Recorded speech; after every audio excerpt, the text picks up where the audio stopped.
everyone. My name is Gabriela, but you can call me Gabby. Today I'm going to be talking about Carmelita Torres and the Bath Riots of 1917.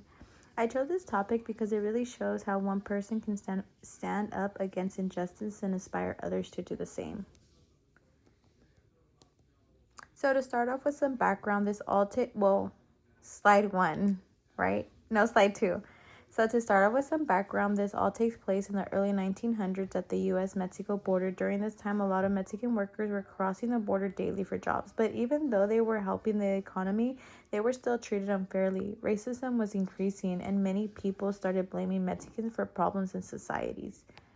Slide three, I speak about the disinfection process. At the border, Mexican people were forced to go through something called a disinfection process. They had to bathe and were sprayed with chemicals like gasoline. This was not only dangerous but also extremely humiliating. It made people feel like they were dirty or diseased, which shows how they were being dehumanized. It's really crazy how imagine like how humiliating that is, right? Like you're going to on your day-to-day basis, like going to work exactly how you do it every day, and then for them to stop you and tell you, you know what, you're pretty infected, like come over here, like let's wash you down like if you're a dog. Like that's really sad, and I feel like no human should be treated like this. But this was back in a time where, for us Mexicans it was a really bad era. Slide four. Carmelita Torres was a 17-year-old girl who decided she was not going to go through that process. She refused and stood her ground. Even though she was young, she spoke out and stood up, not just for herself, but for others too. Her actions inspired many people around her to take a stand.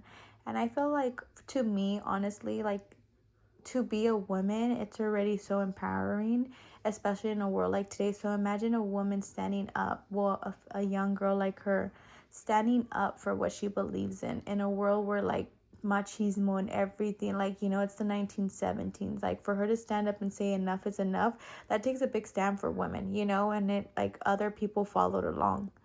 Slide 5, the Bath Riots. In January 1917, her actions led to what became known as the Bath Riots. Hundreds of people protested and refused to cross the border under those conditions. They even blocked streetcars to stop the system. This shows how powerful collective resistance can be when people come together.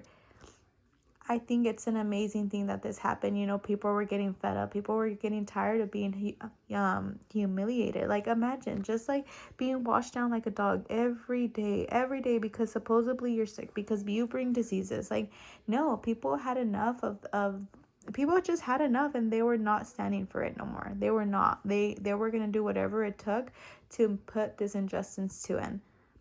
Slide 6. Why it happened. The government claimed this was about preventing disease, but in reality, it was about racism and control. Mexican bodies were being treated differently and controlled in ways that were unfair. This shows how discrimination can be hidden behind those like public health. I feel like the government, honestly, they just said like, oh, it's about preventing disease, like, but that's like their like safe word. That's how they cover it up, to say like, well, we're not targeting anybody or discriminating, but they like to say like, oh, it's for public health. No, and that's how they get away with it, and it's just like they were discriminating and targeting one specific race for sure. Slide 7, the connection to Chicano studies. To me, this connects to Chicano studies because it highlights resistance, identity, and social injustice. Carmelita Torres is a prime example of how she represents Mexican communities and how they have fought back against injustice. It shows the importance of standing up for your dignity and rights, even when the system is against you. I feel like her standing up, it's a grand moment in the Mexican or in the Chicano studies, because not everybody can stand up to social injustices. Not everybody could fight back. A lot of people like to observe and look back, but I love that she stood up and took a stole and took a stance, and like put her feet down and said enough is enough. Slide 8, sources. For this presentation, I use sources like David Dorado, Romo's book, and class materials to understand the history and importance of this event.